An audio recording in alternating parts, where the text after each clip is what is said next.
ខ្ញុំជាគ្រូបុរាណនៅភូមិបាក់ខែងសង្កាត់ព្រែកលៀបផ្លូវជាតិលេខ 6 ខ្ញុំបកករណាខ្ញុំបាទនៅពេលនេះសូមធ្វើការបង្ហាញនៃក្បួនបុរាណហើយក៏សូមលើកដៃគោរព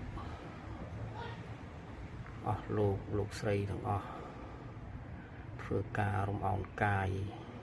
វិចារចិត្តហើយការបង្ហាញនេះមានជាការអួតអាងអ្វីទេគ្រាន់តែបង្ហាញឲ្យកូនក្មួយស្រីប្រុសទាំងអស់បានដឹងបានឮបានជ្រាបដែលជាគ្រូបុរាណជាគ្រូបុរាណប្រមូលប្តីប្រពន្ធឲ្យជួបជុំគ្នាដែលយើងមានការបាក់បែកគ្នាលែងគ្នាយូរខែក្តីក៏ឆាប់ក្តីនឹងអាចប្រមូលឲ្យជួបជុំបានសូមអស់លោកស្រីទាំងអស់កូនក្មួយស្រីប្រុសទាំងអស់សូមមករកលោកតានៅ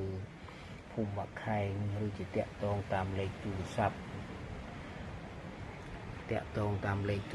លមាន2ខ្សែនេះមាន97និងមានប្រព័ន្ធ Smart នឹងឬជាមកផ្ទាល់ក៏បានលោកតាជាគ្រូបុរាណម្នាក់បានចេះតាមឪពុកនិង